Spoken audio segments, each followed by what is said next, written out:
The Blue Jackets have a game tonight. It's a team that they played like literally a week ago. So let's see if they can recreate the win, but maybe not quite as stressful or exciting. Let's see if the Blue Jackets can do better than a 6-4 victory against Montreal. We're going to talk about that, and we're going to talk about some surprising stats to come from the season so far. All that's coming up today on Locked On Blue Jackets. You're Locked On Blue Jackets, your daily podcast on the Columbus Blue Jackets, part of the Locked On Podcast Network. Your team every day.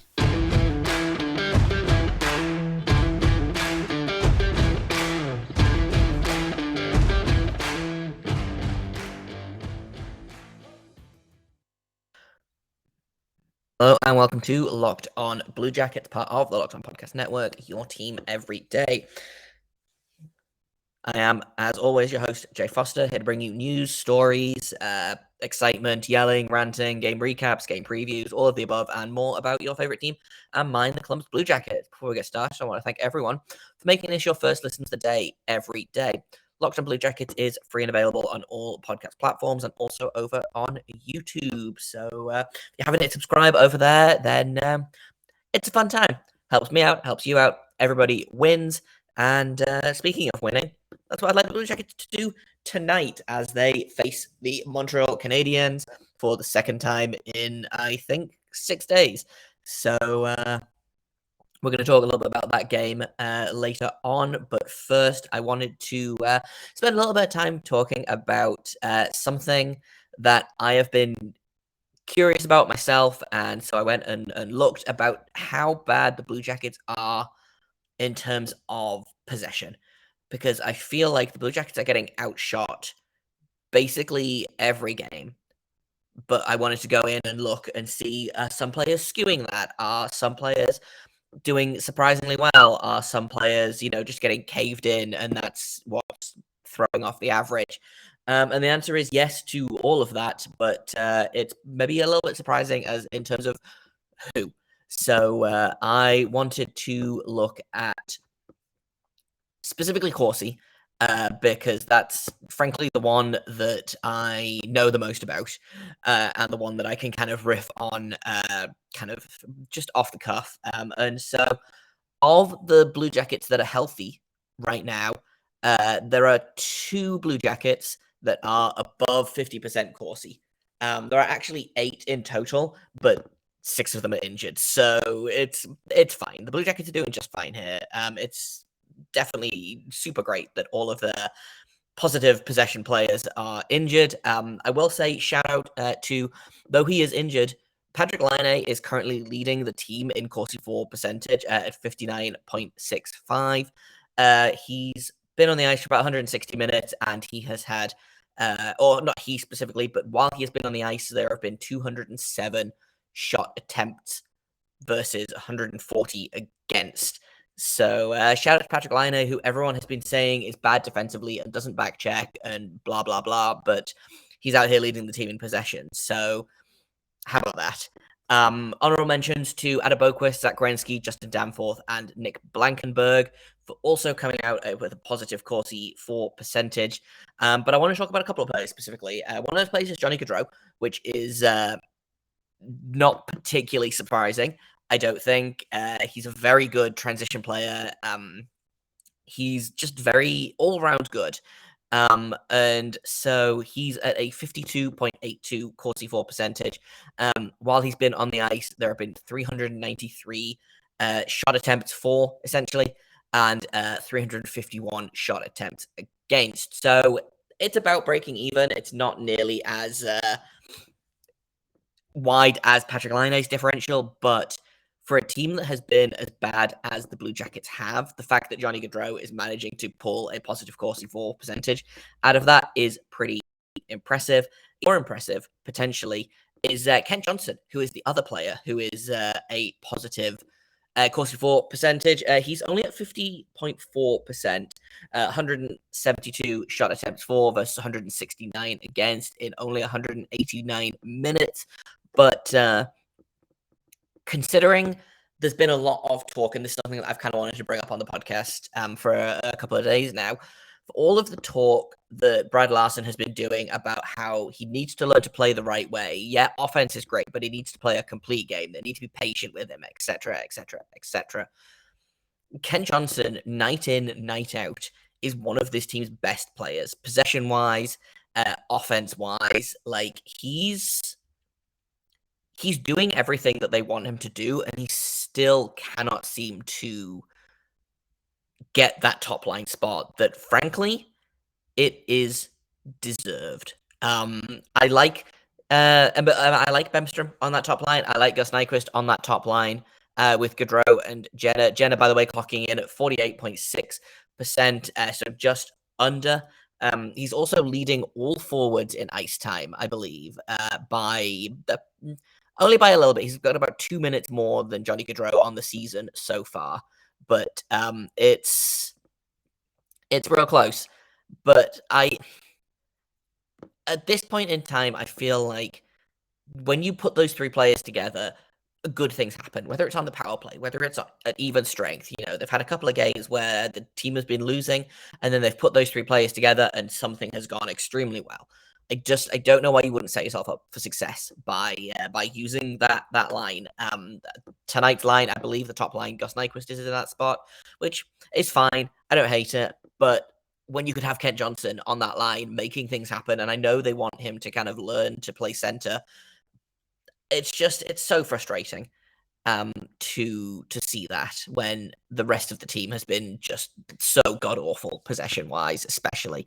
I also wanted to again, this is not a Erik Gudbranson hate podcast, I promise. I did want to point out some defensive numbers. Vladislav Gavrikov has been extremely not great. He's at 35.97. He's leading the entire team in minutes played. He's at 404 minutes played, which I believe is about 50 more than literally any other player. I think second is Johnny Gaudreau or potentially Andrew Peak at 364 minutes. Peak has also been bad. Erik Gudbranson has been extremely bad. But something interesting here is that fourth line, Eric Robinson and Sean Corelli have been just brutal in terms of possession this season. And yeah, sure, they've been scoring, but they haven't been creating offense in basically any momentum shifting way. So again, completely I understand them playing that line together because it gets results and they love Mathieu Olivier for some reason. But man, that line could be so much better. And it's just extremely, extremely frustrating to watch this team play hockey sometimes. But that's kind of what I wanted to talk about. I didn't really have a great overarching point. I just wanted to talk a little bit about, some players are really tanking the team's overall possession numbers. I don't know where the team sits in terms of overall possession in the league, but I'm going to go ahead and assume it's not great. They are 30th in the league in terms of possession. The only teams worse than them, the Coyotes and the Blackhawks. So let's see if they can kind of fix that at some point, because I would very much like to watch a team that is good offensively and defensively and not just a team that has somehow managed to create a win out of allowing 49 or 50 shots on goal. But that's beside the point. In a minute, we're going to talk about the Montreal Canadiens, who have literally just been in town, I feel like, but there's been a couple of changes on the Blue Jackets side, a couple of changes on the Canadiens side. So we're going to talk about that in a minute. But first, I want to tell you about a product that I use literally every day. I started taking AG1 because I didn't have time to take a million different supplements or, create my own specialized nutrition plan. I wanted better gut health. I wanted more energy. I was getting sick all the time. And honestly, I kind of want to see what the hype was about. I've been using AG1 for a couple of months now, and I really love it, honestly. It doesn't taste super healthy. It has this kind of tropical taste that's it's pretty nice. But what is AG1? Well, it is 75 high-quality vitamins, minerals, whole food source superfoods, probiotics, and adaptogens to support gut health, your nervous system, your immune system, your energy, recovery, focus, aging, all of the things. So if you have not yet tried AG1, then you really need to. It's time to reclaim your health and arm your immune system with convenient daily nutrition. It is just one scoop in a cup of water every day. That is it. There's no need for a million different pills and supplements to look out for your health. And to make it easy, Athletic Greens is going to give you a free 1-year supply of immune supporting vitamin D and 5 free travel packs with your first purchase. All you have to do is visit athleticgreens.com/NHL network. Again, that is athleticgreens.com/NHL network to take ownership over your health and pick up the ultimate daily nutritional insurance. So let's talk Canadiens, because they just came off of maybe one of their worst performances of the season versus the Blue Jackets, who kind of came off a performance that was not great, but they really took advantage of a team playing poorly. In terms of the Florida Panthers. So the Canadiens are 9-9-1. They just lost to Buffalo. I think 5-1 was the final score. They played literally last night. Their goaltending is starting to go back to earth. I would expect to see Jake Allen tonight. They played Samuel Montembeault last time. He's the better goalie at the minute, but for better or worse, Jake Allen is the starter. I would expect to see Allen, especially in terms of, last night being just a complete nightmare. Jonas Korpisalo will be starting for the Blue Jackets. He's 3-2-1. He's got an 8.97 save percentage at the minute, so hopefully they can kind of bump that up a little bit. That top line for Montreal continues to be a problem. Cole Caulfield has 4 goals in his last 5 games. Nick Suzuki has 6 points in his last 5 games. Kirby Dach on that line is just a revelation. In terms of, taking a center and putting him on the wing and watching him succeed, like, the Blue Jackets should look at what Montreal is doing with Kirby Dach and maybe apply that to Kent Johnson, because Kirby Dach has had a real strong start to the season. I know a lot of people in Chicago are like, he's a bust, he's useless, he's bad, he should have been drafted 3rd overall, and then you look at what he's doing. Obviously, it's still very early in the season, but I feel like that's something that the Blue Jackets should point to in terms of Kent Johnson and be like, hey, look, if they have found success with Kirby Dach doing this, then maybe we can do the same thing with Kent Johnson. So that's something that I'm going to be paying attention to, is how they've been utilizing Kirby Dach. I'm going to watch that specifically this game. In terms of the Blue Jackets, players to watch, Boone Jenner has 4 goals in his last 5 games. Johnny Gaudreau has 5 assists. Boone Jenner I believe Boone Jenner is leading the team with goals at the minute, which is still extremely funny. He was doing this last season. I think he was the first Blue Jacket to 10 goals, which, sure. And then obviously many guys overtook him. Johnny Gaudreau has 18 points in 18 games as well, which, like, you can't. That's him as advertised. Would I like him to have a couple more? Sure, but it feels like he's clicking. He's finding his way. Boone Jenner has 8 goals in the season. Johnny Gaudreau only has 7, so we've got 11 assists on the season. Which, I mean, that feels like what is advertised about Johnny Gaudreau. That feels like about right for the ratio. I believe last season he had 40 goals and 115 points. So that's 75 assists. I don't know if my math is right on that, but the ratio is about there. So I'm looking for Johnny Gaudreau to have another strong night. He had a 3-point night against Florida. I would love him to do the same against Montreal. Like I said, Korpisalo is starting. A couple of other lineup notes for the Blue Jackets. Brendan Gaunce is sitting. Liam Foodie is going back in, and Igor Chinikov is out with. I don't believe anyone has officially said it's an injury, but he's missed a couple of practices, and no one has said that he's sick. So he'll be out. Jack Roslovic is going back into the lineup. Trey Fix-Wolansky will be in that top 6 spot with Sillinger and Johnson on that second line, which I, again, do not hate. I think that could be a really fun line. I think that is a line that could cause problems on purpose. I think, interestingly, actually, speaking as I did of Johnson in the first segment, he's been playing on the left wing for most of the season. He has moved to the right wing for this game. Is that where they're shifting him so he can move up to that top line? Potentially. I don't know. But I thought it was interesting that he's been playing on the left wing most of the season, and they've just bumped him over to the right wing. I mean, it could be that other players are stronger on the left. The Blue Jackets have more left wings at the minute than right wings. I don't know. But I just thought I noticed that when I was kind of flipping through and thought it was interesting. So that's I should probably do a prediction for this game before I forget and get distracted by the mailbag. I'm going to go with a 5-3 Blue Jackets win. I think it's going to be another messy game, but slightly less messy. I think opening the scoring, I think it's going to be Johnny Gaudreau. Again, I know I keep betting on him, and he keeps doing the thing. So my money is going to be on Johnny Gaudreau to open the scoring. And in a minute, we've got a couple of mailbag questions. So we are going to answer those. That's what's coming up next on Locked On Blue Jackets. So I have some serious questions and a not so serious question. The first one is, what do you think it would take to uncurse Nationwide? And at this point, I genuinely do not know. It's bad out there. Everyone is injured. Everyone is injured long term.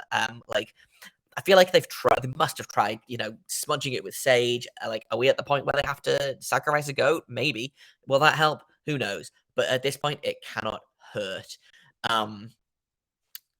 Next question. Highlights in my mind of Treyfix Wolanski's game.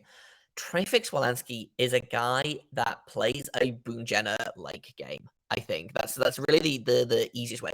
I've always compared him to kind of a combination of Matt Cam Atkinson. He's small, he's fast, he runs around there like a pinball. He's like a little Tasmanian devil. He's not afraid to get mixed up in things. He can score, he can hit, he can pass. I don't know.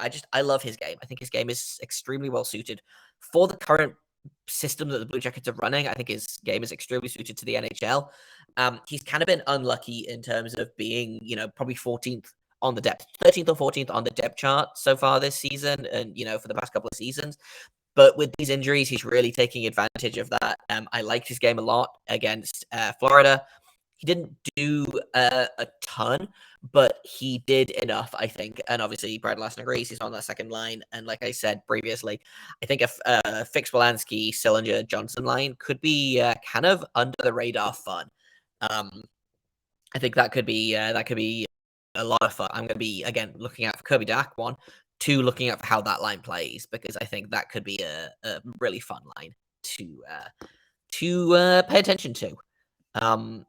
With the injury curse rising again, obviously Igor Shinikov is the newest victim. Who of the new kids should be getting more playtime / experience than isn't? I mean, I'm going to say Kent Johnson. I'm going to say Kent Johnson. Looking at some other guys, though, like, honestly, I would really like to see Cole Sillinger be getting more ice time. He's, in terms of forwards, he's 5th at the minute, but I think that's generally just due to injuries. He's played in all 18 games so far, but he's been averaging between 11 and 15 minutes a night, and I want Cole Sillinger to be playing more than that. Someone else that I like a lot that hasn't been getting a ton of ice time is Liam Foudy. I think Liam Foudy has shown, again, he's one of those players, he keeps showing flashes of what he can be, and he keeps seeing flashes of that player that he was in the bubble against Toronto, where he was just a nightmare to play against. And I really do think that he can kind of reach that again. But again, he's averaging, I think, just over 10 minutes of ice time. He's played 10 games, and he's at 111 minutes. I would really like to see more from Liam Foudy. The other guy as well that I would be remiss if I didn't mention, Marcus Bjork has continued to impress me. He's been quarterbacking that first power play unit because all of the other Blue Jackets defensemen that can do that are, dead. And I think he's been holding up. He's been holding his own. So maybe not necessarily. I think he deserves more ice time right now because he's getting a fair amount. But he's a guy that I would like to see stick in the lineup when guys start coming back. And if that means, maybe a guy like Jake Bean has to fight to get back in the lineup, then so be it. I think competition is good, especially when the Blue Jackets have as many good young defensemen. And so Marcus Bjork, I think, is my pick for guy that maybe not necessarily more ice time right now, but I want to see him continue to get 18 or more minutes of ice time. I think he probably will go back to Cleveland, but I will be mad about it. And that's kind of all I've got for today. Tomorrow we'll be breaking down tonight's game. Hopefully we'll be breaking down a win, but I'm not holding my breath. I assume it's going to be another messy game like last time, so we'll see how that goes. We'll break that down in tomorrow's episode. I've been Jay Foster. You can find me on Twitter at _Jacob Foster, JAKOB FORSTER. You can find the podcast at LO_Blue Jackets. If you have comments, questions, criticism, you can email me at lockedonbluejackets@gmail.com. Thank you once again for making this your first listen of the day every day. Locked On Blue Jackets is free and available on all podcast platforms and also over on YouTube. So if you haven't subscribed yet, then please do so. We are on our way to the next milestone. I'm very, very excited about that. And I'm also excited about tonight's game. I think it's going to be messy, but I also think it could be fun. I hope it's more fun than the last Canadiens game because that was messy and bad. This should be messy and good, I hope. And like I said, we'll talk about that tomorrow. But until then, make sure you stay locked on.